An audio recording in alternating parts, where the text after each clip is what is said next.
ओम।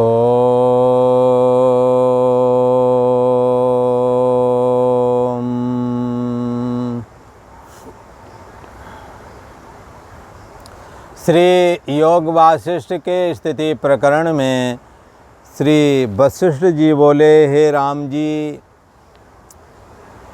ज्ञानवान महापुरुष उसमें कर्तव्य का भाव नहीं होता। वो भी कर्ता कर्म, जो भी कर्म करता है हमारे आपकी तरह ही करता है, पर हमारे आपके अंदर वासना होती है, लगता है ये काम हो और इसका बेनिफिट हमें मिले, और आसक्ति इतनी तीव्र होती नहीं, इसको होना ही चाहिए। होना वो तो खैर संकल्प जब मजबूत होवेगा तभी कोई भी काम होता है, पर आसक्ति होना ये एक अलग तरीके का दोष है, जो कि ज्ञानवान महापुरुष में नहीं होता है, आम लोगों में होता है। अब काम ना हो जिसके लिए आपने कोशिश की, तो बहुतेरे लोगों को बड़ी दुख होता है कि हमारे को काम हमने जो किया था वो नहीं हुआ। पर ज्ञानवान कोशिश उतनी ही करता है जितनी वो करता है, परंतु अब नुकसान हो गया तो उसमें बहुत दुखी नहीं होता है, और बहुत ज़्यादा फायदा हो जाए तो उसमें बहुत ज़्यादा फूल के कुप्पा भी नहीं होता।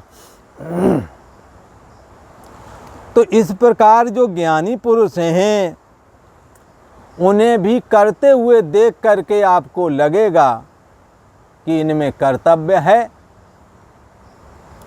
परंतु सच्चे अर्थों में देखा जाए तो वो कर्म करते तो हैं, पर कर्तापन उन्होंने नहीं है, आसक्ति उन्होंने नहीं है। क्यों नहीं है? क्योंकि निरासक्त आत्मा में मैं बुद्धि है, क्योंकि अक्रिय आत्मा में स्थिति है, इसलिए अकर्तापन सहज है। प्रारंभ में तो फलाकांक्षा का त्याग किया था, कामनाओं का त्याग किया था, पर जब चैतन्य सत्ता आत्मा में मैं बुद्धि को स्थापित कर सके, उसके बाद में तो आसक्ति रहित होना सहज में है, अकर्ता भाव सहज में है, कुछ करना नहीं है, क्योंकि अकर्ता वो है ही, आत्मा अकर्ता है ही। तो यहाँ कहते हैं हिंसा आदि तामसी कर्म भी कई बार ज्ञानियों को करने पड़ते हैं। भगवान श्री कृष्ण और अर्जुन ने महाभारत जैसे युद्ध भी लड़े, हिंसात्मक कर्म थे ये, पर उनके अंदर कर्तापन नहीं था, लिहाजा उन्हें कर्म न बांध सके। भगवान श्री कृष्ण ने तो अर्जुन से कहा कि हे अर्जुन, यश नाहं कृतो भावो बुद्धिर यश न लिप्यते हत्वापि सा इमान लोकानि न हंति और न निबध्यते। वो इस संपूर्ण लोकों को भी मार दे। कौन? यश नाहं कृतो भावो, जिसके अंदर अहंकार नहीं है। बोले कैसा अहंकार नहीं है? दे मैं हूँ ऐसा अहंकार नहीं है, अर्थात देहाभिमान जिसने त्याग दिया उसके अंदर दे मैं हूँ ये खत्म हो जाता है। तो देहाभिमान गलते विज्ञापते परमात्मनि, देहाभिमान के ना रहने पर मन अमन हो जाता है, विज्ञापते परमात्मनि, परमात्मा में लीन हो जाता है, जान जाता है। यत्र यत्र मनोयाति, फिर जहाँ जहाँ मन जाता है, मन कामना और फलाकांक्षा से रहित है, वासना से शून्य है, इसलिए उस मन में अब कोई दूसरी फुरना है नहीं। जब मन में कोई दूसरी फुरना नहीं होती है तो वो मन आत्म रूप ही होता है। जैसे जब कोई लहर अपना लंबा लंबा आकार त्याग देती है, अथवा लंबा लंबा आकार के रहते मैं लंबे वाले आकार वाली नहीं हूँ, मैं पानी हूँ, ऐसा स्वीकार कर ले कि पानी हो जाएगी। ऐसे ही जिन्होंने देहाभिमान का त्याग कर दिया वो देह के रहते हुए भी देह नहीं रह जाता है, उसके लिए यहाँ कहते हैं जो इस प्रकार जो ज्ञानी पुरुष हैं उनमें कर्तापन का भाव क्यों नहीं दृष्टि आता है? क्योंकि अकर्ता आत्मा में स्थित हैं, वो कर्तव्य कर्म करते हुए भी दृष्टि आते हैं। तो कई बार हिंसात्मक युद्ध आदि कर्म भी करते हैं, तो भी राम जी स्वरूप के ज्ञान से वो अकर्ता ही हैं, क्योंकि वो चैतन्य सत्ता आत्मा में मैं बुद्धि स्थापित किए हुए हैं। इसलिए शरीर के कर्म, मन के कर्म, उनके अपने कर्म नहीं रह जाते। वो तो अकर्ता आत्मा में मैं बुद्धि होने की वजह से कर्म और कर्म के संस्कार से भी रहित हो जाते हैं। और जो अपने को अकर्ता नहीं जानता, उसकी ठीक इससे विपरीत स्थिति होती है। स्वरूप के ज्ञान के कारण ही ज्ञानवान अकर्ता है, और स्वरूप के अज्ञान के कारण ही अज्ञानी कर्तापन से बंधा हुआ है। उन्होंने ज्ञानवान पुरुषों ने, महापुरुषों ने करते हुए भी कदाचित कुछ नहीं किया, क्योंकि वो शरीर मन इंद्रियों से अपने को अलग जानते हैं और सर्वाधिष्ठान ब्रह्म मैं हूँ ऐसा आत्मा करके अपने को जान रहे हैं। इसलिए वो करते हुए भी कुछ भी नहीं करते, ऐसा कहा। और जो मूढ़ अज्ञानी हैं, जैसा कर्म करते हैं वैसा ही उन्हें फल मिलता है और फल भोगते हैं। मन में सत्य जान करके जिस पदार्थ के ग्रहण की इच्छा करता है, हाँ, मन में पदार्थ को सत्य जान करके उसको प्राप्त करने का जो भी प्रयास करते हैं, तो फिर क्या है, उसकी वासना बन जाती है। जिस पदार्थ के ग्रहण की इच्छा करते हैं सत्य जान करके, सो पदार्थ हाँ वासनात्मक जंजीर से बांधेगा, सो फुरना वासना रूप हो जाता है। वही कर्म बाद में करते करते उसकी वासना बन जाती है। उसी सद्भाव फुरने का नाम कर्तव्य है। फिर वो वासना फुरती है, करते करते संस्कार बन गए, अब लगता वैसा ही करूं तब ठीक रहे, वरना ठीक नहीं है। तो कई बार जो अपने कर्मों को करते हैं वो करे बगैर नहीं रहते हैं, उन्हें लगता है ये हमारा कर्तव्य, हमें करना ही चाहिए, इसलिए वो लगते हैं और करते भी हैं और उसमें सफलता प्राप्त करते हैं। पर सफलता ये व्यवहारिक ही है, आत्म तत्व को तो ना जान सके। आत्म तत्व को जानने के लिए कर्मों को करना है, आसक्ति और फलाकांक्षा से रहित होकर के करना है, कामना रहित होकर के करना है। तई कर फल पुण्य विषय विरागा, उसका फल क्या होगा, पहचानिए विषयों से वैराग होने लगेगा। हाँ, इंद्रियों की विषय लोलुपता चली जाएगी।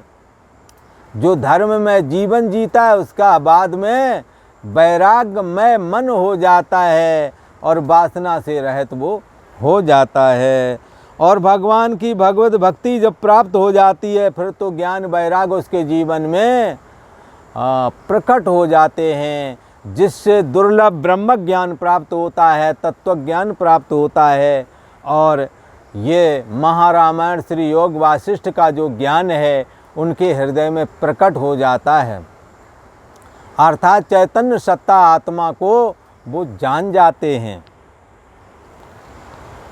जो सत्य पदार्थ को सत्य जान करके जो ग्रहण की इच्छा करते हैं, ऐसी जो उनकी चेष्टा है वो वासना रूप हो जाती है। उसी सद्भाव फुरने का नाम तो कर्तव्य है, उसी चेष्टा से उनको फल भी प्राप्त होता है, क्योंकि कामना से बंधे हुए थे वो लोग। अज्ञानी लोग कामना से बंधे रहते हैं। जिस पदार्थ को सत्य जान करके उनके अंदर वासना फुरती है, उस पदार्थ का ये उनका अपना अनुभव है। हे राम जी, शरीर करे अथवा ना करे, पर जैसी वासना मन में दृढ़ होती है, फिर वो चाहे शुभ हो अथवा अशुभ हो, उसी के अनुसार उसको दृश्य जगत भी भास आता है। वैसे ही साथी संगाती भी उसे मिल जाते हैं, वैसी मदद इमदाद भी मिलने लगती है उन्हें। इसलिए शास्त्र के अनुसार सतमार्ग में ही चलना चाहिए और सत्पुरुषों का संग करना चाहिए, सतशास्त्र का श्रवण करना चाहिए, जिससे कि मन में वासना शुभ बने और शुभ वासना के द्वारा मन निर्मल हो जाता है। और निर्मल मन जन सो मोह पावा, मोह कपट छल छिद्र न भावा। ये चैतन्य सत्ता आत्मा राम के रूप में कह रही है कि मुझे छल छिद्री नहीं चलेगा, कपटी नहीं चलेगा। जिसका मन निर्मल है उसको मेरी प्राप्ति हो जाती है। यहाँ श्री वशिष्ठ जी महाराज कहते हैं कि शुभ अशुभ जो भी वासना होता है उसी के अनुसार दृश्य भाषित होता है। यदि शरीर शांत हो जाए, शरीर छूटने के बाद में शुभ कर्म करते करते जो शुभ वासना बन जाती है, उसी से उसको स्वर्ग भाषित होने लगता है। और अशुभ कर्म करते करते जो अशुभ वासना बना लेते हैं, उससे उसे नरक भाषित होने लगता है मरने के बाद में। यहाँ भी अशुभ कर्म करने वाले नारकीय जीवन जीते हैं, दुख तकलीफ़ों से भरा उनका जीवन होता है। जो निषिद्ध मार्ग में चलते हैं, गंदे कर्मों को करते हैं, उनके अंदर गंदी वासना बन जाती है और गंदे कर्मों में ही उनकी प्रवृत्ति भी बारंबार फिर होने लगती है। इसलिए हमें सच्चाई के रास्ते पर चलना है, सतशास्त्रों का श्रवण मनन और निधिध्यासन करना चाहिए, सत्पुरुषों के माध्यम से करना चाहिए। हे राम जी, जिस पुरुष को आत्मा का अज्ञान है, यद्यपि जिस पुरुषों को आत्मा का अज्ञान है, ऐसी परिस्थिति में उस पुरुष के अंदर विद्यमान आत्मा अकर्ता ही है और उसे हर किसी के बुद्धि का आश्रय प्रकाशक आत्मा ही है, चाहे जानो चाहे ना जानो। जान लोगे तो कर्म की वासना खत्म हो जाएगी, कर्म बंधन कट जाएंगे, मुक्त हो जाओगे। और नहीं जानोगे तो भी कर्म होवेंगे, पर फिर वो वासना वाले कर्म होवेंगे, शुभ और अशुभ होवेंगे। शुभ होवेंगे स्वर्ग आदि जाओगे, यहाँ भी सुखी रहोगे, और अशुभ कर्म करोगे यहाँ भी दुखी रहोगे, वहाँ नरक जाओगे। और फिर पुनरप जन्म पुनरप मरणम का सिलसिला बंद नहीं होता है, चाहे शुभ कर्म वाला हो चाहे अशुभ कर्म वाला। कौन से लोग किसकी बात कर रहे हैं? इसके कामना युक्त वालों की। कामना युक्त पुरुष अज्ञानी कहा गया है। वो अज्ञानी शुभ कर्म करे तो उसको शुभ फल मिलेगा, वो भोगने के लिए स्वर्ग जाएगा, तो मरना तो पड़ेगा स्वर्ग के लिए। और फिर स्वर्ग से जब गिरेगा तो यहाँ जन्मना पड़ेगा। तो पुनरप मरणम और पुनरप जननम का सिलसिला उनका ख़त्म नहीं होता है। सिलसिले को यदि ख़त्म करना है तो शास्त्र के अनुसार शुभ कर्म करें और दूसरों की मदद इमदाद करें, पर कामना ना रखें, फलाकांक्षा ना रखें, बदले की इच्छा ना रखें, तो वो कर्म चित्त को निर्मल बनाएगा और भगवत भक्ति देगा, जिससे ज्ञान और वैराग्य प्रकट होवेंगे और जिससे आत्म तत्व की प्राप्ति होवेगी। यद्यपि अज्ञानी आत्मा को नहीं जानता, तथापि उसका आत्मा भी अकर्ता ही है। यद्यपि वह प्रत्यक्ष अकर्ता है, पर अज्ञानता की वजह से अपने को जानता नहीं है, तो भी अनेक कर्म के फल उसे अनुभव करना है। कामना से युक्त उसने पहले कर्म किए हैं। परंतु हे राम जी, जो ज्ञानवान हैं उनके हृदय में पदार्थों का सद्भाव, पदार्थ सत्य हैं ऐसा भाव, और सत्य पदार्थ की वासना बनती है, वो वासना भी नहीं उनके अंदर फुरती है। जैसे स्वप्ने का स्वप्न एक देख रहा था। सपने में क्या हुआ कि राजा भिखारी हो गया। स्वप्ने होए भिकार नृप न रंक नागपत होए।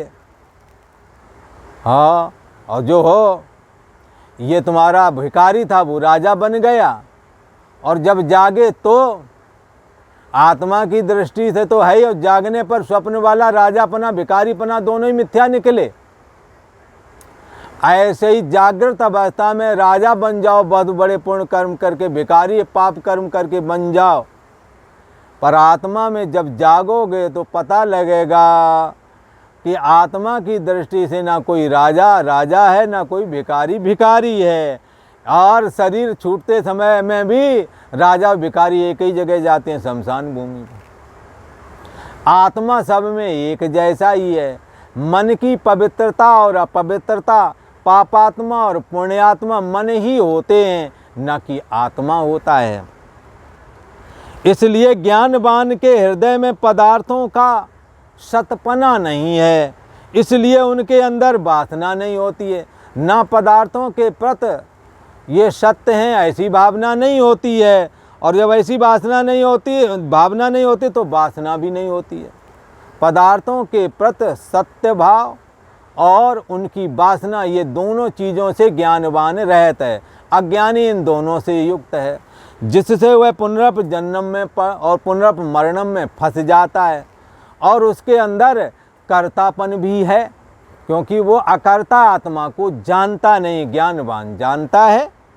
क्यों? इसीलिए उसमें मेरे को अभी ये करना है, वो करना है, उसे कर्तव्य कर्म लगता है कि मेरे को अभी अब जीवन भर अपने बच्चों के लिए, फलाने ढिमके के लिए करना है, तो करना चाहिए, वो बात ठीक है, परंतु सत्य पर जान करके और वासना बना करके, आसक्ति बना करके ठीक नहीं। बस शास्त्र इतना ही कहना चाहता है, और आज इतना ही। ओम।